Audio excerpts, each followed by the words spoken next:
আমার গল্পটা হলো আমি অনেক কষ্ট করে বড় হয়েছি।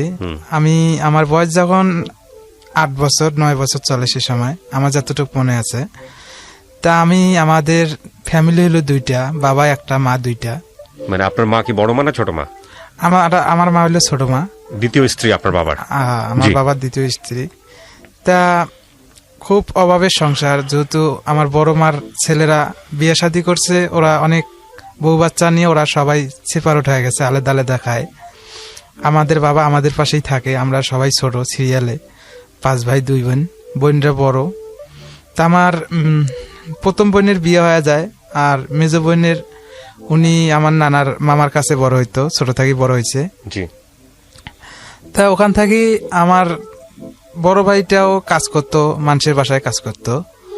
আমিও তারপরে শুরু করলাম মানুষের বাসায় কাজ করা। আমি পড়াশোনা করতে পারি নাই, শুধু পেটের খিদের কারণে আমি পড়াশোনা করতে পারি নাই। এমনও দিন গেছে আমাদের না খেয়ে থাকা লাগছে। আমি আমার মার কাছে খাবার চাইছিলাম স্কুল থেকে যাইয়া, যে আমাকে খাবার দাও। আমাকে খাবার না দেওয়ার কারণে আমি ওখান থেকেই স্কুল পড়া বন্ধ করছি। পরে আমি শুরু করলাম যে আমি খাবার না দেওয়ার কারণে স্কুল পড়া বন্ধ করছেন, মানে বুঝি নাই বিষয়টা। আমি স্কুল থেকে টিফিনের সময় খাইতে গেছি বাড়িতে, যেহেতু বাড়ির পাশেই স্কুল, খাইতে গেছিলাম। তা আমাকে খাবার চাইছি, যখন আমাকে খাবার দেওয়া হয় নাই। খাবার নাই মানে দিতে পারে নাই? হ্যাঁ, দিতে পারে না, খাবার ছিল না। বাবা কি করতো আপনার? আমার বাবা টিনে ঘরে মিস্ত্রি কাজ করতো, মানে ঘরের মিস্ত্রি ছিল। হ্যাঁ, ঘরের মিস্ত্রি কাজ করতো। খাবার দিতে পারে নাই। কোন ক্লাসে তখন আপনি? আমি ক্লাস এখন 2-তে উঠছিলাম। এরপরে কি করছেন আপনি? তারপরে আমি যখন চিন্তা করলাম যে না, আমি এভাবে থাকবো না, আমি কাজ করব। স্কুলে যাব না? স্কুলে যাব না, ওখান থেকে আমার স্কুল বন্ধ। আমি ওখান থেকে ওই যে খাবার না দেওয়ার কারণে আমি স্কুল বন্ধ করে দিয়েছি। কোথায় ছিল আপনাদের বাড়িটা? আমাদের বাড়িটা ছিল নীলফামারী, রংপুর। হ্যাঁ, রংপুর, রংপুর, হ্যাঁ, নীলফামারী জেলা, কিশোরগঞ্জ থানা। আচ্ছা। বাড়ি স্কুলটা আমার বাড়ির পাশেই, প্রাইমারি স্কুল, সরকারি স্কুল। পরে চিন্তা ভাবনা করলাম যে না, আমি আর স্কুল পড়বো না, আমি কাজ করব। পরে চিন্তা করলাম কাজ কই করব। পরে আমি মানুষের কাছে বলি যে আমি এরকম কাজ করব, কোথায় যা কাজ করা যায়। পরে আমাকে একজন খবর দিল যে অমুকের বাড়ি কাজের লোক নেবে, তুমি যাইতে পারো। পরে আমি চিন্তা করলাম যে না, কাজ করাই যত লাগবে মানুষের বাড়িতেই কাজ করব। পরে আমি প্রথমে আমার এলাকা থেকে 1 কিলো দূরে এক বাড়ি ছিল, ওখানে কাজে ঢুকলাম। ওখানে ওনার একটা বাচ্চা ছিল, ছোট বাচ্চা, ওনাকে সবসময় নিতে হতো। গরুর খাবার টাবার দেওয়া হতো, বাড়ির উঠান ঝাড়ু দেওয়া, বাসন মাজা, এইসব কাজ করতাম। ওখানে প্রায় আমি করলাম বছর খানিকের মতন। করার পরে ওখানেও ভালো লাগে না। পরে যেহেতু বাড়ি কাছে, বাড়িতে যাইতাম। পরে একদিন হঠাৎ করে ওখান থেকে চলে গেলাম বাড়িতে আবার কিছুদিন থাকলাম। গরুর কাজ করতে নেই ছোটবেলায়? আচ্ছা। তারপর পরে বাড়িতে যে আবার মনে করেন যে কিছুদিন থাকলাম, ভালো লাগে না। পরে ঠিক করলাম যে আবার কাজ করব। পরে ঠিক করলাম যে আমাদের বাড়ির পাশেই এক মাস্টারের বাড়ি, ওখানে কাজ নিলাম। কাজ নেওয়ার পরে ওখানে কাজ করলাম। ওখানেও ভালো লাগে না, ওখানেও গরুর ঘাস কাটা লাগে, সবসময় গরুর উপরে থাকা লাগে, বাসারও কাজ করা লাগে। পরে ওখান থেকেও কাজ বাদ দিয়ে দিলাম। বাদ দেওয়ার কারণে পরে ওখানে প্রায় 1.5 বছরের মতন কাজ করছে ওই বাড়িতে। ওখানে না ভালো লাগার কারণে পরে আবার আরেক বাড়িতে গেছি, ওখানেও কাজ করছি। ওখানে অবশ্য ভালো ছিল, ওদের ব্যবহার খুব ভালো ছিল। ওনারা খুব ভালো মানুষ, আমার সবসময় ছেলের মতন দেখতো, আমাকে কোনো কাজের চাপ দিত না। তা ওখানে শুধু ওদের একটা গরু ছিল, শুধু ওই গরুটা দেখাশোনা করতাম। আর বাড়িতে যদি বাজার সদাই লাগতো, বাজারও কাছে ছিল, বাজার সদাই করা, এতটুকু করতাম। পরে মহিলাটা খুব ভালো ছিল, আমার খুব আদর যত্ন করতো। আমার শরীরে গোসল করার সময় আমার শরীর টরীর সবকিছু উনি করে দিত, পরিষ্কার করে দিত। হ্যাঁ, পরিষ্কার করে দিত। পরে ওনার ওখান থাকিও ভালো লাগে না, ওখানে থাকিও চলে আসলাম বাড়িতে দেখলাম যে ওখানে আমি যেহেতু টাকা পাই না, আমার টাকার দরকার। আমি যতগুলো 3 বাড়িতে কাজ করছি, আমাকে কেউ টাকা দেয় না, শুধু খাওয়াইছে। আমি চিন্তা করলাম যে না, আমি টাকার বিনিময়ে কাজ করব, এখন আমার কোথায় যেয়ে কাজ করতে হবে। পরে চিন্তা করলাম, একদিন আমি হঠাৎ বিকালবেলা, আমি আর আমার এক ভাই, আমরা একসাথে ছিলাম, বড় হয়েছি। পরে ও আর আমি চিন্তা করলাম যে না, আমরা 2 জন মিলি পালায় যেয়া অন্য কোনো জায়গায় দোকানে কাজ করব। পরে আমাদের যে জেলা, আমাদের গ্রাম থেকে জেলা, আপন ভাই না, আপন ভাই না, আমাদের প্রতিবেশী ভাই। হ্যাঁ। তা আমি চিন্তা করলাম যে আমরা দূরে যা কোথাও পালায় যা কাজ করব। পরে ও বললো যে ঠিক আছে, যাব। পরে একদিন আমরা নিয়ে ঠিক করলাম বিকালবেলা বাইরে হয়ে যাব। পরে আমাদের টাকা ছিল 100 টাকা করে, 200 টাকা নিছি, নিয়ে আমরা গেছি যে শহরের ভেতরে। কাজ পাই না, সারাদিন ঘুরছি, কাজ পাই না। পরে কাজ পাইলাম কোথায়, গ্রাম অঞ্চলে যে বাসগুলো চলে, লোকাল বাস, ওখানে ওদের একটা স্ট্যান্ড আছে, ওখান থেকে ছাড়ি দেয়। ওখানে যা ঘুরতেছি, পরে ওখানে দেখি অনেক কটা হোটেল। পরে হোটেলে জিজ্ঞেস করলাম যে আমরা দুজন কাজ করব, আমাদেরকে কাজ দেওয়া যাবে নাকি। পরে ওনারা আমাদের পরিচয় নিল, পরিচয় নেওয়ার পরে বললো ঠিক আছে কাজ করো। আমাদের বেতন কত টাকা দিবে, বেতন ঠিক হলো 100 টাকা করে ডেলি দিবে, আর খাওয়াবে 3 বেলা। পরে কাজ করলাম, কাজ করতে করতে ও একদিন হঠাৎ ওর বাপ মা আসি ওরে নিয়ে গেল, খুঁজতে খুঁজতে অ্যাড্রেস পাইছে যে আমরা এখানে আছি। পরে ওরে নিয়ে গেছে। পরে আমি থাকলাম, আমি প্রায় 8-9 মাস ওখানে দোকানে কাজ করলাম। ওখানে কাজ করার পরে আমার একটা খবর এলো, আমার আপন চাচতো বোন, উনি সে সময় আবার ঢাকায় কাজের লোক পাঠাইতো, ওনার একটা নেটওয়ার্ক ছিল সে সময় এক বাড়িতে। তো উনি আবার আমারে কইলো যে এরকম একটা ঠিকানা আছে, তুই যাবি কাজে ঢাকায়। সে সময় কিন্তু ঢাকা শহরে আমি আসিনি, ফার্স্ট টাইম। পরে আমি কইলাম ঠিক আছে আমি যাব। ঠিক রোজা মাসের 1 মাস আগে আমারে পাঠাইলো ঢাকা। সে সময় ফোন টোন ছিল না, গ্রামে যোগাযোগ করার মতন কোনো সিস্টেম ছিল না। পরে আমি ঢাকায় আসলাম, প্রথম ফার্স্ট টাইম আসলাম। বাসা ছিল মোহাম্মদপুর সেকেরটাকে 11 নম্বর 34 নম্বর হাউস। তো ওখানে আবার দেখি আমাদের এলাকারই আরো ছেলে আছে কাজ করতেছে, ওই বাসায় 2 ছেলে কাজ করতেছি। ওনারা কাজ করা শুরু করলাম প্রথম ফার্স্ট টাইম আসার পরে। কিছুদিন আসার পরে আগে যে পুরান কাজের ছেলেটা ছিল ওরে হঠাৎ করে বাড়ি করে দেওয়া হলো। মানে আমার যে কাজে নিচে ওনার যে এক ছেলে এক মেয়ে, তো ওই যে ছেলেটা আমারে পছন্দ করে না, মেয়েটা পছন্দ করে। আমি ছোট ছিলাম সে সময়। পরে ছেলে পছন্দ না করার কারণে আমি আর ওই বাসায় থাকতে পারতাম না। আমাকে ছাদে যে রুম ছিল ওখানে আমি থাকতাম। আবার যখন ওনারা অফিস শেষ করে আসতো বাসায়, তখন আবার আমি বাসায় আসতাম। এইভাবে চলতো। ওনার ছেলে আর মেয়ে বাসায় থাকতো, স্কুল পড়তো। পরে আস্তে আস্তে ওই ছেলেটা, যেমন পুরান ছেলেটা চলে গেছে কাজ ছেড়ে, পরে আমি কাজ করা শুরু করে দিলাম। পরে ওই বাসায় মনে করেন যে ওরা রোজার ঈদের আগে ওরা বিদেশে গেল ঘুরতে, আমাকে বাসার দায়িত্ব দিয়ে গেল গা। আমি একটা অ্যাপার্টমেন্টে আমি শুধু একা থাকি। আর ভাড়াটিয়া ছিল সে সময়, ভাড়াটিয়ারাও বাড়িতে গেছে দেশে। কম দেখা যায় যে 2 জন ভাড়াটিয়া ছিল পুরো 5 তলা ফ্ল্যাটের মধ্যে, আমি একাই ছিলাম। পরে ওরা আসি দেখলো ওদের যা কিছু আছে সব ঠিক আছে। আমারে খাবার দিয়ে যাওয়া হয়েছে, আমাকে মাছ মাংস চাল ডাল যা কিছু সব আমাদের যতটুকু লাগে আমার দিছে, যে তুমি তোমার মতন রান্না করি খাবা। কিছু টাকাও দিয়ে গেছে, কিছু বাজার সদাই করে দিয়ে গেছে। পরে আমি খাইছি দাইছি থাকছি। ওনারা আসছে। পরে আস্তে আস্তে আবার ওনার মেয়ের থাকিয়া ওনার ছেলের অনেক কাছের হয়ে গেলাম। ওনার ছেলে আমার খুব ভালোবাসে, মেয়ে ভালোবাসে না। পরে ওখান থেকে আমি থাকলাম 19 মাস থাকলাম একটানা। তো আমি 19 মাস থাকার পরে আমি চিন্তা করলাম যে আমি বাড়িতে যাব। আমি আমার বাপ মার সাথে কথা বলতে পারি না। পরে ওনারা আমাকে বাড়িতে পাঠাইলো, বললো যে তোমার যদি ভালো লাগে তুমি আবার আসতে পারো। তা আমি আবার চিন্তা করছিলাম ঠিক আছে আমি আবার আসবো। পরে আমি বাড়িতে গেলাম, বাড়িতে কিছুদিন কাজ করলাম বাড়িতেই আমার আব্বার সাথে। ওখান থাকিয়া খবর হলো আমার আবার ওই চাচতো বোন কইলো যে যশোরে এরকম একটা বাড়ি আছে, শুধু বাসায় গাবি আছে, গাবি দুধ দিয়ে বেড়াবে। আমার এই কথা বলে নিয়ে গেছে। নিয়ে যাওয়ার পরে আমি গেলাম, যাওয়ার পরে দেখি না গাভীর যে দুধ দেয়, ঠিক আছে, আমার বড় ভাই যে বাসায় কাজ করতো সে ওই গাভীর দুধ বেচে বেলাইতো। তো আমাকে আর ওখানে দেওয়া হয় নাই, আমাকে দিছে আর এক জায়গায়, আর এক মহিলার কাছে। ওনারা স্বামী স্ত্রী জব করে, যশোরে কোন জায়গা সেটা আমার মনে নাই। ওখানে যাওয়ার পরে ওনার বাসায় উঠলাম, থাকার পরে উনি মহিলাটা আমার ভালো লাগে নাই। উনিও খুব অত্যাচার করতো আমাকে, সকাল বিকাল মারা ডাঙ্গা করতো। ছোট মানুষ ছিলাম আমি। পরে গেলাম, যাওয়ার পরে কাজ করতে করতে এরকম অত্যাচার ভালো লাগে না। বাড়িতেও কথা বলতে পারি না। আমার যে বড় ভাই ছিল ওখানে পাশে, তার সাথেও যোগাযোগ করতে পারতাম না, আমাকে যোগাযোগ করতে দিত না। আমার স্বাস্থ্য পর্যন্ত আমার দিয়ে রাইকা চলে আসে, তার সাথেও তো আর যোগাযোগ করার জন্য আমার কোনো ক্ষমতা ছিল না। পরে ওনাদের অত্যাচার আমার আর ভালো লাগতো না। প্রতিদিন মারা ডাঙ্গা করতো, শৈল টিপাইতো, পা টিপাইতো। ওনার একটা ছেলে ছিল, ওনারও আবার যত্ন করা লাগতো, একটা বাচ্চা ছিল ছোট, ওনারা অফিসে যায়, বাচ্চাটাকে নিয়ে আমাকে থাকা লাগে সারাদিন, বাসায় আবার কাজ করা লাগে।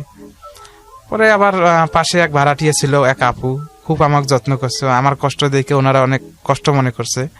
পরে আমার খাবার দাবারের কারণে ওনারা আমার বাসায় নিয়ে ডাইকে ডাইকে খাওয়াইতো মাঝে মধ্যে, এটাও তাদের সহ্য হইতো না, ওদের সাথে কথা বলতে দিত না। পরে আমি গেলাম, নিয়ত করলাম একদিন আমি সকালবেলা আমারে মাইর দিছি, আমি রাগ করে হাফ প্যান্ট পরা ছিল, আর একটা গেঞ্জি পরা ছিল, মাথার চুল বড় বড় ছিল, চুল কাটাইতে বলছিলাম, চুল কাটাইবো না, আমারে নেড়া করে দিব, আমি নেড়া করব না। পরে আমি চিন্তা করলাম, সকালবেলা উঠলাম, উঠার পরে যে মাইর দিল, এমন মাইর দিল যে রুটি যে ডলে না, রুটি ডলার ইয়েটা ভাঙে গেল গা, আমি হাত বাড়াইছি, আমার হাতের মধ্যে লাগিয়ে ভাঙি গেছে গা। পরে আমি চিন্তা করলাম যে আর থাকবোই না এখানে। তা আমার পকেটে 50টা টাকা ছিল, আমি 50 টাকা নিয়ে বাইরে হয়েছি, মনের আগুনে বাইরে হয়ে গেছি গা, আর ফিরে আসিনি। হাঁটতে হাঁটতে পুরা হাঁটতে কই যেতেছে আমার কোনো জানা নেই। হাঁটতে আর ওই 50 টাকা, 5 টাকা, 10 টাকা খাইতে খাইতে আমি দেখি যে যশোর টার্মিনাল যে আছে, টার্মিনালে ওখানে ঢুকছি। আমি তো বাড়ি যাইতে পারবো না। আমি অবশ্য কাউন্টারে জিজ্ঞেস করলাম, ভাই এরকম রংপুর যাবো, রংপুরে কোনো গাড়ি আছে নাকি?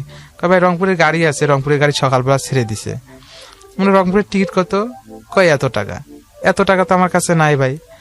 পরে ওনারা আর আমাকে সাহায্য করতে পারে নাই। পরে টার্মিনালে আমি ঘুরতেছি আর খাইতেছি, ওই 50 টাকা শেষ মেশ আসলো 20 টাকা, 30 টাকা খেয়ে ফেলছি। তো ওখানে দেখি এক দোকানে ক্যারাম বোর্ড খেলতেছে। আমি ভাবলাম না, এখানে যে একটু ক্যারাম বোর্ড খেলা দেখি, বসে থাকি। ওখানে একটু ক্যারাম বোর্ড খেলা বসতে দেখতেছি, দেখার পরে এক ছেলের সাথে আমার পরিচয় হইলো। সে, তার বাড়িটা কোথায় তা আমার মনে নাই, তার সাথে আমার পরিচয় হলো। তার আমি আমার বিস্তারিত সবকিছু বললাম, ভাই এরকম আমরা যদি একটা কাজ টাজ দিতে পারো খুব উপকার হবে আমার। পরে উনি কি করলো, কয় ঠিক আছে তুমি চলো আমার সাথে, চলো আমার এলাকায়, আমাদের এলাকায় কাজ আছে, আমরা দুইজন আমাদের বাড়ির থেকে কাজ করব। আমি ভালো মনে করি, ঠিক আছে বললাম, ঠিক আছে চলো যাই। পরে ও আবার আমার কাছ থেকে 20 টাকা নিল, কয় গাড়ি ভাড়া দেওয়া লাগবে, তোমার 20 টাকা দাও, আমার কাছে যা টাকা আছে এই টাকা দিয়ে গাড়ি ভাড়া দিয়ে দেয়। পরে ও কি করলো, ও বাজারের ছাদের ওপর উঠলো, প্রায় ঘন্টা 1.5 মতন বাস চলছে।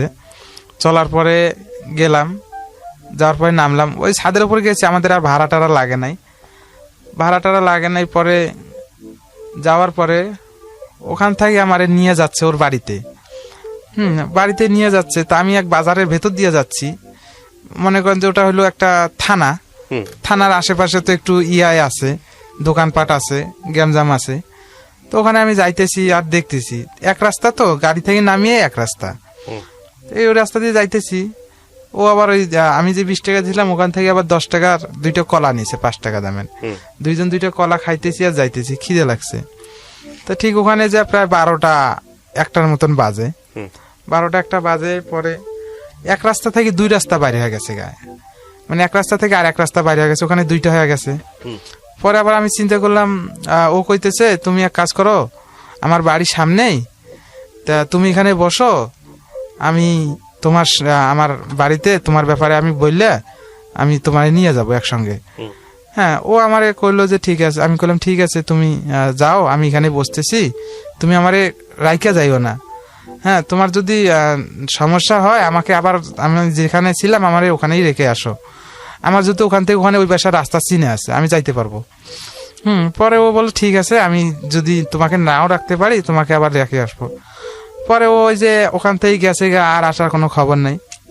আমি তার জন্য পথ চেয়ে রয়েছি। আস্তে আস্তে আস্তে সময় ঘুরিয়ে যেতেছে, দেখতেছি ওখানে একটা হসপিটাল আছে, সরকারি হসপিটাল। তা ওখানে একটা দেখি টিউবওয়েল আছে, আমি ওই টিউবওয়েলের পানি খাইতেছি আর আছি, সে আসবে, সে তো আসে না। এরকম হইতে সন্ধ্যা হয়ে গেছে, 7টা 8টা বাজে গেছে রাতের। পরে আমি চিন্তা করতেছি, না এভাবে তো থাকা যাবে না, খিদেও লাগছে, প্রচুর খিদে লাগছে, এত খিদে লাগছে যে আর বলার মতো না, পানি খেয়ে কতক্ষণ থাকবো। পরে চিন্তা করলাম, না দেখি যদি এখানে আশেপাশে অনেক দোকান ঘাট আছে, দেখি যদি কোনো কাজ টাজ পাই নাকি। পরে আমি চিন্তা করলাম যে না, আমি আর এভাবে থাকবো না, আমাকে একটা কাজ খুঁজতেই হবে। পরে আমি খুঁজতেছি কাজ, তো দেখি কেউ আমার কাজ দেয় না, আমি অচেনা মানুষ, অপরিচিত মানুষ, আমার কেউ কাজ দেয় না। পরে শেষমেশ একটা দোকানে, হোটেল ছিল ওখানে, ওই হোটেলে যা বললাম, কাকা এরকম আমার বিপদ, আমি এরকম হয়ে আসছি, আমাকে এরকম করে ফালাই থিয়ে গেছে গা, আমার একটা কাজ দিবেন, দোকানে কাজ করার মতন কাজ আছে। পরে উনি আমারে কইতেছে তোমার বাড়ি কোথায়? আমি বাড়ি টাড়ি সবকিছু বললাম। পরে বললাম আমার বিস্তারিত সবকিছু জানার পরে উনি কইতেছে হ্যাঁ তোমাকে কাজ দেওয়া যায়, সমস্যা নাই, তুমি কাজ করতে পারো। তা আমি আবার বললাম নো কাকা আমার বেতন কত দিবেন? পরে উনি কইতেছে বেতন কত চাও তুমি? তা আমি বলছি যে আমার বেতন ডেইলি 50 টাকা দেওয়া লাগবে, খাওয়া থাকা সব আপনার। তো উনি কইতেছে না তোমার ডেইলি 20 টাকা করে দেবো, খাওয়া থাকা সব আমার। পরে আমি বললাম যে ঠিক আছে, আমার যেহেতু পেটে খিদে আমার কাজ করতেই হবে, আমাকে 20 টাকা করে দিন, সমস্যা নেই। পরে উনি ওখানে প্রায় থাকলাম, আমি যাইতেছি আমার দিন, আমার অত বাড়ির কোনো চাহিদা নাই, হ্যাঁ বাড়ির কোনো টেনশনও নাই। আমি ওনারে ওখানে সময় নিয়েছি যে আমি আপনার দোকানে 1 বছর কাজ করার পরে আমি কিন্তু চলে যাব, আমার কিন্তু সেখন আপনি আটকাইতে পারবেন না। আচ্ছা। পরে কইতেছে ঠিক আছে, উনি এইভাবে এই কথা কইছে। পরে কাজ করতেছি, চলতেছে, ওই আমি একাই হোটেলের মধ্যে। তা এর মধ্যে মনে করেন যে আমার একটা দুর্ঘটনা গেছে গা। তা ওই গোসল করা লাগতো পুষ্কুন্ডিতে, ওই এলাকায় টিউবওয়েলে গোসল করা যাইতো না, সবাই পুষ্কুন্ডিতেই গোসল করতো। জি। তা ওই এলাকায় কিন্তু বানরও বেশি ছিল, সব এমএল গেমালে বানরের অভাব নাই। বানর? হ্যাঁ। ওকে। পরে আমি কি করলাম, একদিন আমি তাড়াহুড়া করে গোসল করতে যাইতেছি। তো ওই যে মেডিকেলের যে ওয়াল ছিল, তা ওই ওয়াল টপকে আমি যাইতে চাইতেছি, আমি গেট দিয়ে যাইতেছি না, গেটটা একটু দূরে, আমি ওয়াল টপকে গেলে একটু তাড়াতাড়ি হবো। আমি এক জায়গায় সময় লস করছি, আমার টাইম ছিল, সেই টাইমের সময় একটু লস করছি, তাড়াতাড়ি যাবো, তাড়াতাড়ি আসবো। তা আমি পাঁচিলে উঠার পরে আমি দেখবো জায়গাটা, যে আমি এখানে যে লাভ দেবো, জায়গাটা দেখে লাভ দেবো। জায়গাটা দেখতে যে আমি পড়ে গেছি গা, পড়ে যা আমার মুখের মধ্যে পুরো কাঁচ মাছ ঢুকে মুখে পুরো মনে করেন যে মুখ টুক লাল হয়ে গেছে। তা আমি আবার ভাবছিলাম যে কাটা মাটা মানে যায় নাই, হয়তো একটু ব্যথা পাইছি। পরে যেমন আমি উইটে দৌড় দিয়া ওখানে পুষ্কুন্ডির পাড়ে গেছি। তো পুষ্কুন্ডির পাড়ে যা আমি পানি ছিঁড়ে দিতেছি মুখের মধ্যে, তো দেখি পানি সব লাল। তো ওই পাশের আর এক লোক আর এক ঘাটে উনি ওই হাত মুখ ধুইতেছে, তো উনি দেখছে দূর থেকে, দেখে উনি দৌড়ে আসছে। তো উনি মনে করছে যে আমাকে মানে বানরে হাসর মারছে। আচ্ছা। তা আমি কইতেছি না আমার বানরে হাসর, আমি আর সত্য কথা বলতেছি না যে আমি পড়ে গেছি, আমি কইতেছি না বানরে হাসর দেয় নাই। আর উনি কইতেছে যে না বানরে হাসর দিছে। তো ওনার বানরে হাসর দেয় নাই, আমি এরকম তাড়াহুড়া করিয়ে ওয়াল টপকে আসতে ধরছি, পরে পড়ে যায় এরকম হয়েছে।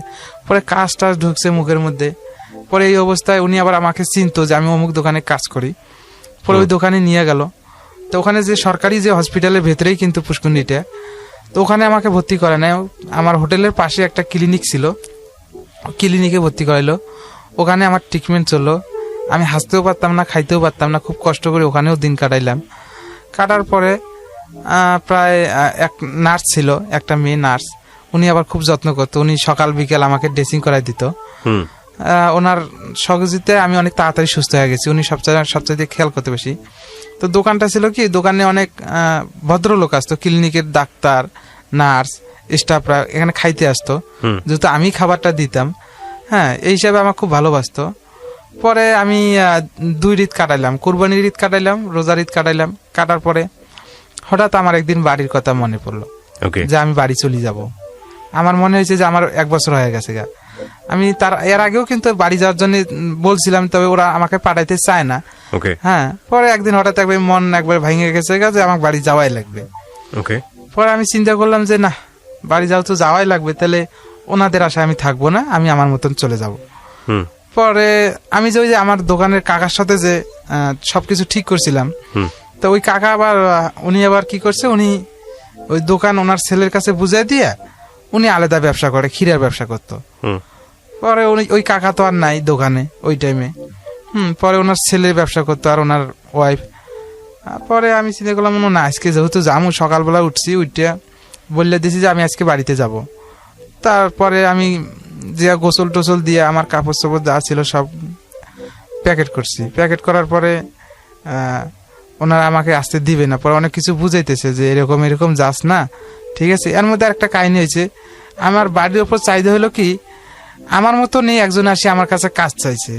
আমি যেরকম করে কাজ চাইছি, ও আসে আমার কাছে এরকম কাজ চাইছে, ভাই আমি এরকম সমস্যা, আমি বাড়ি থেকে বাইরে আসছি, আমাকে যদি একটা কাজটা থাকে দাও, খুব উপকার হবে। পরে আমি আবার ওই ব্যাপারটা তাদের কাছে শেয়ার করলাম। হ্যাঁ, তারা বললো যে ঠিক আছে রাখো। ছেলেটার আঙ্গুল 3টা আঙ্গুল নাই, 2টা আঙ্গুল আছে এক হাতের। ও আবার পড়াশোনা ভদ্রলোকের, মানে উনি যেভাবে যে কথাবার্তা মনে হয় যে ভালো শিক্ষিত মানুষ। তো ওনারা আবার কাজ দিলাম, তা দেখি যে আমার থেকে ও হয়ে গেছে অনেক ফেভারেট ওনাদের কাছে। পরে আমি চিন্তা করলাম যে না, যেহেতু ওনাদের লোক চলেই আসছে একজন, আমি আর থাকবো না, আমি চলে যাই।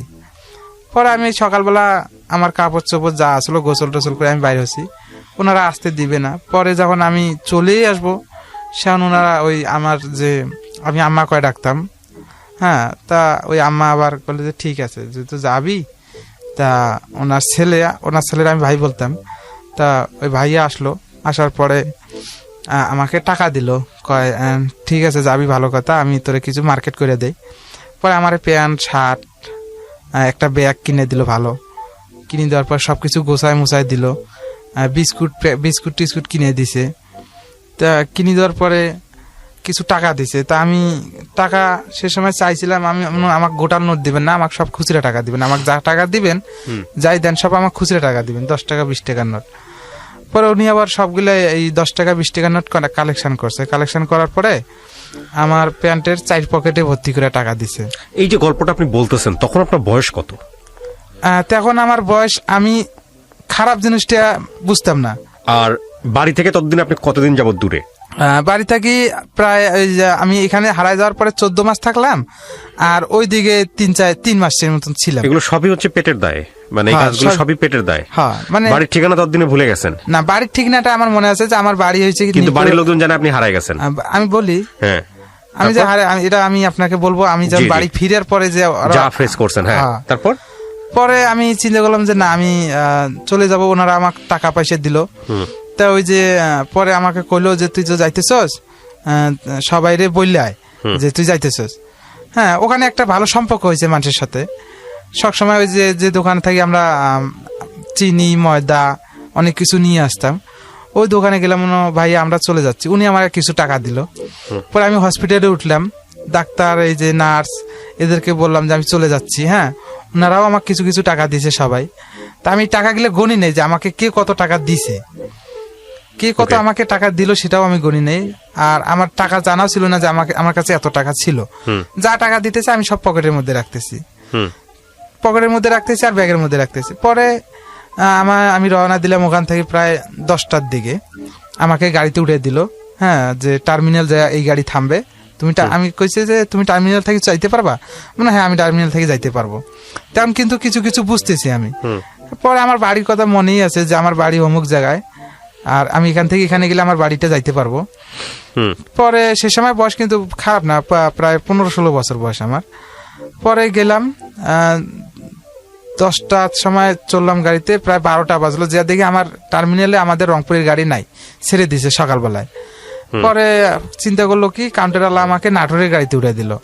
আচ্ছা, হ্যাঁ, নাটোরের গাড়িতে উঠে দিল। আমি কইতেছি নাটোরের গাড়িতে উঠে দিলে আমি নাটোর থেকে কেমনে যাব? কয় নাটোরে নামবে, আর পরে নাটোর থেকে গাড়ি আসবে, ওই রংপুর করে চিল্লাবে, তুমি ওখান থেকে আবার ওখানে টিকিট কাটবো, ওখানে কাউন্টার আছে, ওখানে টিকিট কাটলে তুমি রংপুর যাইতে পারবা। আমি চিন্তা করছি আমি রংপুর যাইতে পারলে আমি বাড়িও যাইতে পারবো।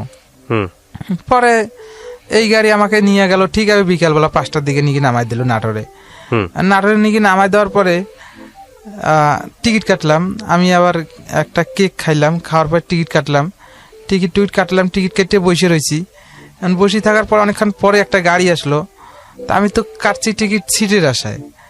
এখন যে গাড়ি আসছে পুরো গাড়ি বলক দাঁড়ায় দূরায় লোকজন একবারে গলিতে মলিতে ভর্তি করে নিয়ে যাচ্ছে, লোকাল বাস। পরে এখন কি করলাম, বাধ্যতামূলক আমাকে ওই গাড়িতে উঠে লাগলো, দাঁড়ায় থেকে যাইতেছি, এমনি দাঁড়ায় আইছি, ওই গাড়িতেও দাঁড়ায় আইছি, যশোর থাকিয়ে দাঁড়ায় আইছি নাটোর পর্যন্ত। পরে এখানেও দাঁড়ায় আসলাম, প্রায় 12:30 রাতের বাজে। হ্যাঁ, 12:30টার সময় নিয়ে আমাকে রংপুরে নামাই দিল। তা আমি আবার চিন্তা করলাম যে না, একটু কিছু খেয়া নেই। পরে আমাদের ওখানে রংপুরের মেডিকেল মোড়ের অপর সাইডে হোটেল আছে, ওখানে যে আমি ভাত টাত খাইলাম, খেয়া টেয়া দেখি আমাদের যে বাড়ি যে লাইনে, ওই লাইনে কোনো গাড়ি নাই, একটা লাস্ট টিপ গাড়ি আছে, ওটা জল ঢাকা যাবে। তো জল ঢাকা যাবে, আমি চিন্তা করলাম যে জল ঢাকা যদি যায় তাহলে আমার মাগুরা কিন্তু আমার চিনে, হ্যাঁ, মাগুরা আমার চিনে। পরে আমি কি করলাম যে তাহলে আমি মাগুরায় নামিয়ে আমি বাড়িতে যাব। আচ্ছা, পরে ওই জল ঢাকার গাড়িতে চললাম, চলার পরে আমাকে গাড়িটা ছাড়লো প্রায় 1টার সময়। ছাড়ার পরে বৃষ্টি হইতেছে, সেদিন আবার অনেক বৃষ্টি। পরে গেলাম, যাওয়ার পরে আমাকে আবার 4 জন ছেলে আমাকে জিজ্ঞেস করতেছে বাড়ি কই, কোথায় থেকে আসতেছো। আমি তারে আবার বিস্তারিত সবকিছু কইছি। তো ওনারা আমার জিজ্ঞেস করতেছে চলো তুমি আমাদের বাসায় চলো, রাতটা থেকে সকালবেলা রওনা দিও, রাতের বেলা কেমনে যাবা। আমি আবার চিন্তা করতেছি না আমি আবার যাব, পরে আমার হয়তো টাকা পয়সা হয়তো দেখতে পারে, আমার পকেট যেহেতু টাকা আছে ওনারা বুঝতেই পারে যদি। হ্যাঁ, পরে আবার চিন্তা করলাম না আমি বাড়িতেই যাব, সমস্যা নাই, আমি আপনাদের বাড়িতে যাব না। আচ্ছা, পরে মাগুরে যা নামলাম, নামার পর দেখি একটা ভ্যানই আছে শুধু, উনি ওই যে বসে রয়েছে বৃষ্টির মধ্যে। পরে ওনারে জিজ্ঞেস করলাম কাকা আমাকে এরকম, আমার বাড়ি কিশোরগঞ্জ থাকি আরো 5 কিলো ভেতরে, আপনি যাইতে পারবেন নাকি। আমি আবার আমার বাড়ির অ্যাড্রেস দিলাম যে অমুক জায়গায় আমার বাড়ি, আপনি যদি যান তাহলে আমাকে বলেন। উনি বললো যে হ্যাঁ ঠিক আছে যাবো, তোমাকে আমি তোমার বাড়ি পর্যন্ত, আমি বললাম যে আমার বাড়ির উঠানে নিয়ে গিয়ে আপনাকে নামায় দেওয়া লাগবে, এর আগে কিন্তু আপনি আমাকে রাস্তাঘাটে নামাই দিতে পারবেন না। পরে বললো যে ঠিক আছে। পরে গেলাম, ওনার ভাড়া ঠিক হলো, উনি ভাড়া চাইছি 200 টাকা। আমি পরে ওনাকে কইছি যে আমি 150 টাকা দেবো, শুধু আপনি আমাকে নিয়ে যান। পরে উনি আবার ওই যে একটা কাগজ দিল, মাথার মধ্যে দিলাম, দিয়ে বসলাম। পরে যাইতে পথে আবার আরো 2 জন নিল, হ্যাঁ আমাদের কিশোরগঞ্জ থানার লোকের।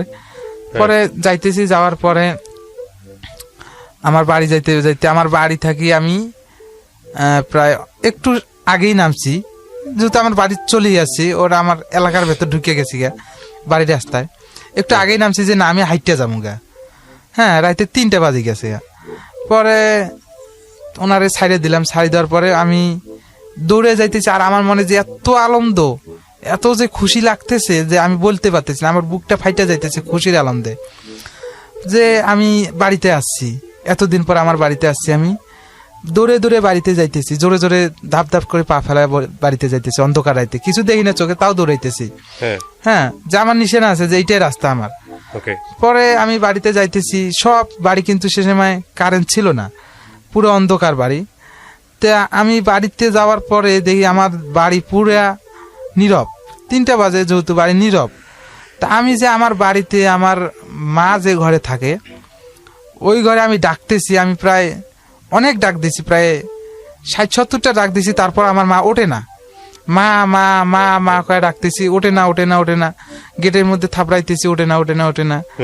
পরে আমার মা উঠলো, না ঘর থেকে জিজ্ঞেস করতেছে কে, মা আমি আইনুল আসছি আমি। হ্যাঁ, ওনার অতটা স্মরণ শক্তি নেই, উনি তো জানে যে আমি নাই, ঠিক আছে, উনি আর বিশ্বাস করে না। তা যখন বারবার ডাকতেছি উনি আসলো, আসার পরে গেট খুলি দেখে যে আমি, উনি বিশ্বাস করতে পারে না যে আমি। হ্যাঁ, আমি বারবার করতেছি আইনুল আমি।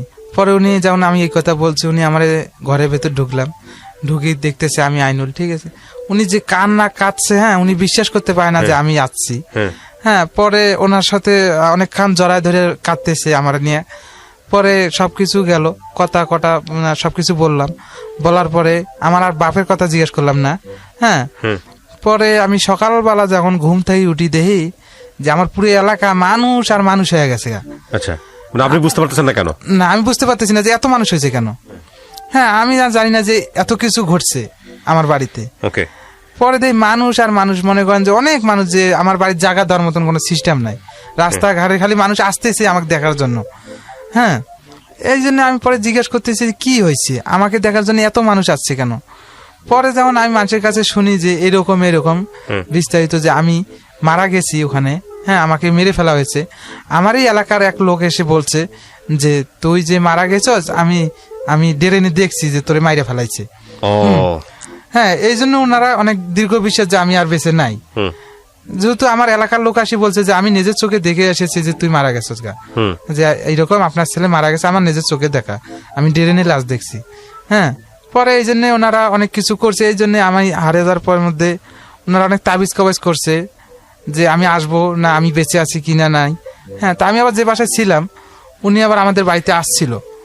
হ্যাঁ, উনি তো আর মারি ফেলায় নাই, যেহেতু আমাকে উনি আসতেই পারে, উনি আবার অনেক সাহস নিয়ে আসছিল আমাদের বাড়িতে। আসার পর আমার বাপ মার সাথে কথা বলছে, তো ওনাকে আবার যেরকম আসছে উনি, ওনাকে ওইভাবে ছেড়ে দেওয়া হয়েছে, ওনাকে আটকানো হয় নাই, ওনাকে জোর করা হয় নাই।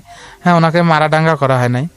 পরে শুনি যে আমার বাড়িতে আমার জন্য অনেক কিছু করা হয়েছে। পরে তাবিজ কবেজ, যেমন দেখছে যে না ও তো মারাই গেছে, হ্যাঁ প্রায় মাসখানেকের ভিতরে 40-40 করছে। আমার 40 পর্যন্ত মানুষ খাইছে। হ্যাঁ, খাওয়া টাওয়ার পরে মুন্সি মৌলবীকে দাওয়াত দিয়ে খাওয়াইছে। তা এর মধ্যেই মনে করেন যে আমার আব্বার একটা কেস ছিল ঘরের।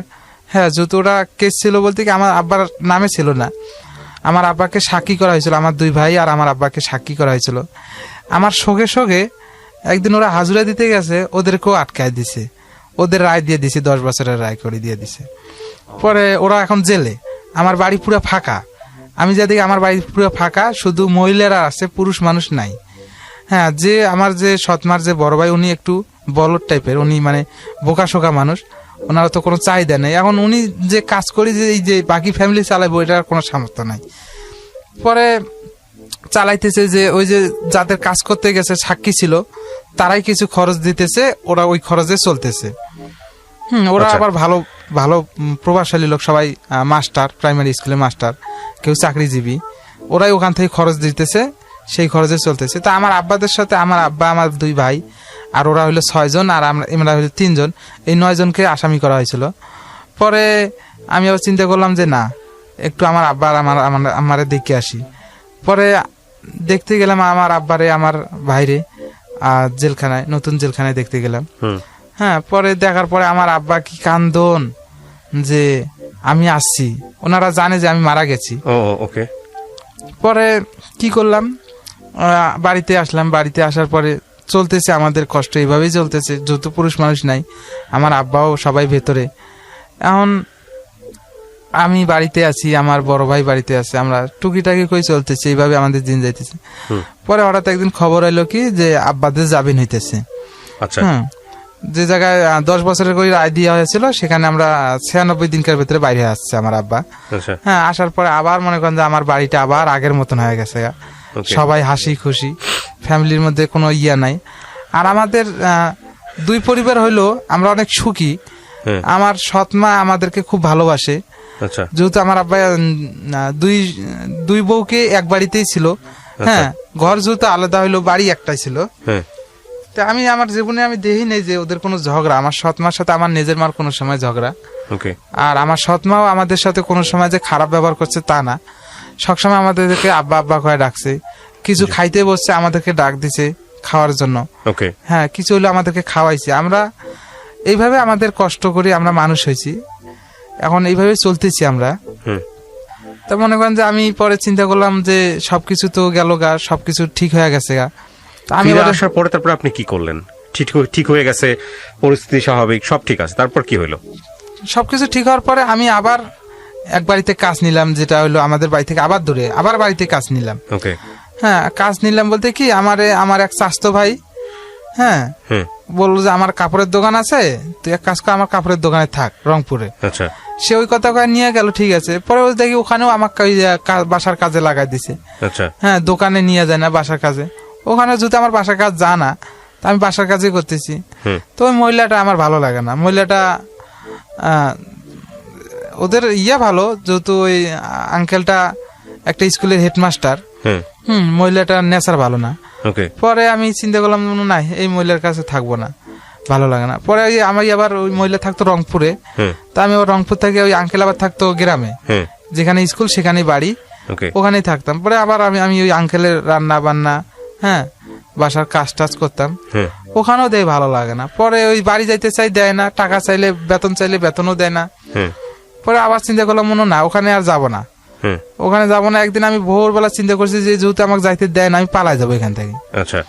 পরে শীতকাল, কুয়াশা, হ্যাঁ, প্রচুর শীত।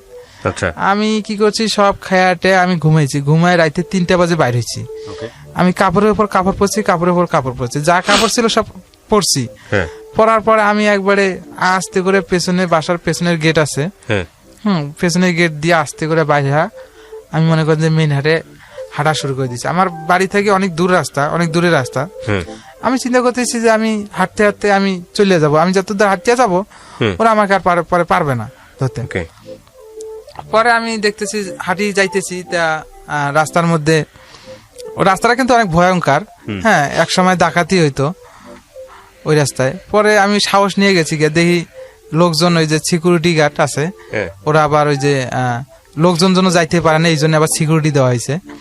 তো ওনারা আবার ওই যে আগুন টাগুন জ্বালায়, আগুন ইয়া করতেছে, শৈলে শাক দিতেছে। তা আমি আবার ওই আগুন পোয়াইতেছি, আর কিছু দিন যে কইতেছি আঙ্কেল আমাকে যাইতেই হবে, ওনারা আমাকে যাইতে দিবে না। পরে ওনাদেরকে আবার ভুলে টুলে আবার ওই ঠুস করি আবার দৌড় দেয়। হ্যাঁ, ওনারা আমার পেছনে দৌড়ে না। এরকম করে আমার প্রায় সকাল হইতে হইতে আমি অনেক দূর চলে আসছি। চলে আসার পরে দেখা গেল যে যখন গ্রাম অঞ্চলের লোক বাইরে হয়ে গেছে কাজের জন্য, হ্যাঁ দেখা যায় সাইকেল ছিল সে সময় এলাকায়, কিন্তু সাইকেল তো ওই সাইকেল খালি সাইকেলে যায়। আমি কই ভাই আমার একটু নিয়ে যাও সামনে। হ্যাঁ, এরকম করে আর সাইকেল ওর সাইকেল এরকম 2-3টা সাইকেল আমি পাল্টায় বাড়িতে আসছি। বাড়িতে আসার পর আমি তাদেরকে বিস্তারিত সবকিছু বলছি যে এরকম। হ্যাঁ, পরে ওই মহিলা আসছিল আমাদের বাড়িতে। পরে আমি মহিলারে বললাম না আমি যাব না, আপনি আমাকে বেতন টেতন দেন নাই, আর আপনার কাজও আমার ভালো লাগে নাই, আমি আর যাব না। আচ্ছা, পরে এটা কত সালের ঘটনা আপনি যে ঘটনাটা বলতেছেন? সে সময় আমার বয়স 17-18 বছর হবে। আর এখন বয়স কত আপনার? এখন বয়স আমার 26 বছর। তার মানে আরো 8 বছর আপনার জীবনের গল্প বাকি আছে। হ্যাঁ, তারপরে কি হলো? তারপরে মনে করেন যে আবার আস্তে আস্তে ওখান থেকে চিন্তা করলাম না, আমার বড় ভাই আবার সে সময় কাজ করতো রাজমিস্ত্রির কাজ। হ্যাঁ, আমি রাজমিস্ত্রির কাজে যোগ দিলাম। রাজমিস্ত্রির কাজে যোগ দেওয়ার পরে গেলাম কই নরসিংদীতে মাধবী নরসিংদী। হ্যাঁ, ওখানে কাজ করতে গেলাম। ওখানে আমার বেতন হইল কি সপ্তাহে 1 সপ্তাহ কাজ করব, আমাকে টাকা দিবে 1000 থেকে 1200 টাকা। যদি আমি ভালো কাজ করতে পারি আমাকে 1200 টাকা দিবে, আর যদি আমি নর্মাল কাজ করি তাহলে আমাকে 1000 টাকা দিতে পারে। পরে আমি ওখানে কাজ করতেছি, আমি সিমেন্টের বস্তা উঠে মাথায় নিতে পারতাম না। ওখানে অনেক কষ্ট করে কাজ করলাম, প্রায় সপ্তাহে টাকা দিত 600, 700, 800। ফুল টাকাটা দিত না, যেটা আমাকে 1000 টাকাতে 1200 টাকা দেওয়ার কথা ছিল ওইটা আমাকে দিত না কন্ট্রাক্টর। না দেওয়ার কারণে আমি তারপর কাজ করতাম, আমি আর বাড়ি আসতাম না, ওই কাজই করতাম। কিছু কিছু টাকা বাড়িতে পাঠাই দিতাম, লোকজন বাড়ি আসতো, যেহেতু আমরা একই এলাকার লোক আসলো অনেকজন, ওদের দ্বারা টাকা দিয়ে পাঠাইতাম। এইভাবে ওখানেও চা কাটলাম অনেকদিন। পরে ওখান থেকে আবার বাড়িতে গেলাম। বাড়িতে যাওয়ার পরে চিন্তা করলাম যে আর এত কষ্টের কাজ করব না। হ্যাঁ, পরে কি করলাম, কই গেলাম, চট্টগ্রামে গেলাম। চট্টগ্রামে আবার সে সময় আমাদের এলাকার লোকজন কম বেশি সবাই ওই যে জাহাজ কাটে না, ওখানে জাহাজ কাটা কাজ করতো। তো ওখানে আবার পরিশ্রমের কাজ। পরে ওখানে নিয়ে গেল, আমি অনেক আমার চাচাতো ভাইরা গেছে গা, ওরা আবার নিয়ে গেল, কয় চল যাই, যাওয়ার পরে দেখা যাবে নেওয়া যায় না না যায়। ওখানে আবার 18 বছরের নিচে হলে নেয় না, সে সময় আমার 18 বছর হয় নাই। পরে গেলাম, যাওয়ার পরে কাজ ঢুকাইলো আমাকে। ঢুকার পরে আমি কাজ করতাম লুকায়। ওখানে যেহেতু 2 গ্রুপ ছিল, এক গ্রুপ ছিল কি যে ইঞ্জিনের কাজ করতো, অনেক ভারী মাল টানতো, আর এক গ্রুপ ছিল যে জাহাজটা যারা কাটতো বাতি দিয়ে। হ্যাঁ, এদের একটা মিস্ত্রির সাথে 3টা হেল্পার ছিল। তা আমি আবার এদের সাথেই কাজ করলাম, মানে এক মিস্ত্রির সাথে যদি 3টা হেল্পার, এত প্রেশার দিবে না। ওখানে আমার বেতন দিল 180 টাকা, 8 ঘন্টা ডিউটি করলে 180 টাকা পাবো। তা ওখানে কাজ করতেছি আমার প্রায় 15 দিন, মাসের 1 মাসের ভেতরে 15 তারিখ আর 20 তারিখ 15 তারিখে বেতন, 20 তারিখ বেতন দিত, আর 5 তারিখ বেতন দিত। তা আমি 5 তারিখ প্রায় আমার এক বিলে আসতো আমার 3500 টাকা, 3000 টাকা। তা আমার খাইতে যাইতো, খাওয়া দাওয়া বাসা ভাড়া মিলে যাইতো 1500 টাকার মতন, আরো থাকতো 1000-2000 মতন টাকা। তো এই টাকা থেকে আমি কিছু টাকা বাড়ি দিতাম, কিছু টাকা ভাঙতাম, বেশিরভাগ টাকা বাড়িতেই দিছি। বাড়িতেও সে সময় অভাব ছিল আরো। পরে ওখানে প্রায় করলাম, ওখানে আমি একটা ভালো কাজ জানলাম। হ্যাঁ, ওই কাজটা আমি জানলাম পুরো কমপ্লিট আমার জানা, একটা মিস্ত্রি যতটুকু জানা আমার অতটুকু জানা। ওখানে জানার পরে দেখি যে না, আমাকে মিস্ত্রির দায়িত্ব দেওয়া হইতেছে না। পরে আমি যে ফোরম্যানের আন্ডারে কাজ করতাম, তো ওই ফোরম্যানটা আবার চেঞ্জ হয়ে গেছে গা, আর আমিও যে মিস্ত্রির সাথে কাজ করলাম ওই মিস্ত্রিও চেঞ্জ হয়ে গেছে। পরে অন্য মিস্ত্রির সাথে কাজ করতেছি যে আমি চাই যে ফোরম্যান একটা ধরে আমাকে মিস্ত্রির চান্স দেওয়া হোক, আমি যদি আমার কাজ সব জানা। তা দিল না। পরে আবার আমি কি করলাম, বাড়িতে আসলাম। বাড়িতে আসার পরে আর ওখানে যাওয়া হয় নাই। পরে আবার কাজ শুরু করলাম কি, আমি ব্রিজের কাজ করব, এই যে ফ্লাইওভারের কাজ হয় ব্রিজের। হ্যাঁ, ওইসবের কাজে ঢুকলাম। ওইসবের কাজের প্রথমে আমি ঢুকলাম, গেলাম কই যখন এই পদ্মা সেতুর ওই পারে কি বল হবে শুরু করছে কাজ, পদ্মার ওই পারে যে কাজ শুরু করছে কি বল, যে যারা এই রাস্তার কাজ শুরু করছে নতুন করে। আগে তো এখন যে রাস্তাটা নিয়ে গেছে, আগে কিন্তু খাল ছিল। হ্যাঁ, খাইলের উপর দিয়ে কিন্তু রাস্তাটা করা হয়েছে, মানুষের জমি টমির উপর দিয়ে। তো ওইগুলোর ভেতরে কিছু কালভার্ট পড়ছে, ফ্লাইওভার পড়ছে। তো ওইসব কাজ করতেছি। ওখানে আমি প্রায় 3 মাস 4 মাস কাজ করলাম। তো ওখানে ওই টাকা পয়সার সমস্যা, বেতন টেতন দিতে চায় না। না দেওয়ার কারণে প্রায় 2-3 মাস কাজ করলাম, করে টাকা পয়সা যেটুকু পাচ্ছি নিয়ে আসছি, এইভাবে চলতেছে। কাজ করার পরে আবার আসি আমি, এই আমার প্রায় 20 বছর যখন হয়ে গেছে গা, 20 বছর বয়স পার হয়ে গেছে গা, সেখন আমি এখন তো সবকিছু বুঝি। পরে চিন্তা করলাম মনে হয় এইসব কাজও করবো না। পরে এই যে আমার এই ড্রাইভিং লাইনে আইছি আমি, এখন আমি গাড়ি চালাটা, আমার বোন কইতেছে যে তুই ঠিক আছে, তুই যেহেতু ভারী কাজ করতে পারস না, তো তুই এক কাজ কর, তুই আমার কাছে আয়, তোর বোন জামাই তো গাড়ি চালা শিখাইবে, তুই শিখি। হ্যাঁ, ও বারবার ফোন দেয়। পরে আসলাম, আসার পরে গাড়ি চলা শিখতে গেলে এখন বসে থেকে শিখতে হবে, কাজ করে শিখার মতন কোনো বুদ্ধি নেই। তা আমি যদি কাজ না করি তাহলে আমার বাড়ির সমস্যা, আমার বাড়িতে টাকা দিতে হবে। হ্যাঁ, পরে কাজ নিলাম কি, আমি সাইডের কাজ করতেছি। সাইডের কাজ করতেছি বলতে আমি 2 দিন কাজ করি, 3-4 দিন বসে থাকি। 4 দিন বসে থাকি বলতে কি, আমি ওই যে বন্ধু বান্ধব সাথে, ওরা ড্রাইভারি করে, হ্যাঁ, ওরা যদি ফোন টোন দেয় তাহলে আমি যাই যে অমুক জায়গায় আসো, হ্যাঁ, তোমাকে গাড়ি দিতেছি আমি। পরে এইভাবে শিখতেছি। শিখেটা আমার কমপ্লিট হয়নি, আমার লেখাপড়া ছিল না, আমার পড়াশোনা একবারে নাই। তা আমি লাইসেন্স বানাইতে দিছি, লাইসেন্সে আমার টাকা বেশি নিছে, আমার পড়াশোনা ছিল না, কাজ ছিল অনেক। পরে লাইসেন্সটা বানাইছি, লাইসেন্সটা বানাই এখন আমি চাকরি পাই না, যেহেতু আমি নতুন অবস্থায় চাকরি পাবো না। একজন তো আর নতুন অবস্থায়, আমি নতুন যে গাড়ি চালাতে পারবো কিনা পারবো এটা আমার দেখলে বুঝতে পারবে। পরে এইভাবে চলতেছে, আজকে ওয়ার ডিউটি করতেছি, আজকে এয়ার ডিউটি করতেছি, এরকম করতে করতে আমার এক ভাগিনী আমার একটা চাকরি দিল। সে যে চাকরিটা করতো, যে মামা তুমি এই চাকরিটা করো, আমি কয়েকদিন বাড়িতে থাইকে আসি, 10-12 দিন আমি ছুটিতে যাই, তুমি বদলি করো। তা ওই চাকরিটা করলাম। মানে ওই স্যারটা ছিল হিন্দু স্যার, জনতা ব্যাংকের জিএম ছিল। তা খুব ভদ্রলোক ছিল। তো ওনার সাথে কথা বলার পরে ডিউটি করতেছি। ডিউটি করা অবস্থায় আমার প্রায় 15 দিন নাই যাইতে মনে করেন আমার গাড়িটা দিল মারি ডাইন সাইডে, বড় লরি একটা বাংলা মোটরে মারিয়া দিল। তা উনি আমার কিছু কইলো না। ওনার গাড়িটা দিয়ে আমি প্রথমে ঢাকা শহর চিনতাম না, ওনারটা দিয়ে আমি শিখছি, উনি আমার চিনে দিয়েছে সবকিছু। এইভাবে আস্তে আস্তে শিখতেছি। এখন মনে করেন যে আমার গাড়ি চালাটা কমপ্লিট, আমি এখন ঢাকা শহরে সবকিছু রাস্তাঘাটও চিনি, সবকিছু জানি। আর আমি যে কোনো জায়গায় চাকরি করতে গেলে আমি চালাইতে পারবো, যে কোনো গাড়ি আমি চালাইতে পারি। এখন আমি পুরো একবারে ফিট। এখন আমার কোনো সমস্যা নাই, যে কোনো জায়গায় আমি চাকরি করতে গেলে পারবো, আমার কোনো সমস্যা নাই। এই ছিল আমার জীবনের গল্প। কেন বললেন আজকে আপনি গল্পটা? আমার কথা বলার আগে আপনার কাছ থেকে একটু জানি, এই গল্পটা আপনি কেন বললেন? আমি এই গল্পটা বললাম যে মানুষের জীবনে কষ্ট থাকে, কষ্ট করিও কিন্তু অনেক কিছু করা যায়। তা আমি আমার জীবনে অনেক কষ্ট করছি, মানুষের বাড়িতে কাজ করছি, অমুক জায়গায় কাজ করছি, অনেক লাত্তি ঘুতে খাইছি। খাওয়ার পরে আমি আজকে এই জায়গা পর্যন্ত আমার আশা। হ্যাঁ, আমার চেষ্টা ছিল যে আমি এই জায়গা পর্যন্ত আমি সবসময় টাকার পেছনে ছুটছি। আমি যেখানে যত টাকা, মানুষ কইছে যে ওই জায়গায় টাকা বেশি, আমি ওই জায়গায় ছুটছি। যে জায়গায় দেখছি যে টাকা বেশি, সব কাজের মধ্যে টাকা বেশি পাবো এই জন্য গেছো। হ্যাঁ, সব জায়গায় আমি যেখানে টাকা শুনছি যেখানে বেশি পাবো কাজ করলে, আমি ওখানেই গেছি। আমার এমনও দিন গেছে আমি খাওয়ার জন্য মাটির মধ্যে শুয়ে রয়েছি। কেন? খাবার নাই ঘরে, আমার ঘরে খাবার নাই, আমার বাপ ঘরে খাবার দিতে পারতেছে না। আমাদের ফ্যামিলি বড়, আমরা 5 ভাই খাইতে হবে, আমরা একবেলা খালি আরেক বেলা না খেয়ে থাকি। আমাদের এমনও দিন গেছে আমরা রাত্রে না খেয়েছিলাম, আমাদের ভাত রান্না করলে তরকারি ছিল না। সেমন আমার মা কি করতো, আমাদের এই ভাতের যে ফেনা ছিল সেটাও রান্না করতো, সেটা রান্না করে আমাদেরকে খাওয়াইতো, ওটাও খেয়ে আমরা বাঁচছি, ওটাও আমাদেরকে রাতের বেলা খাওয়াইতো।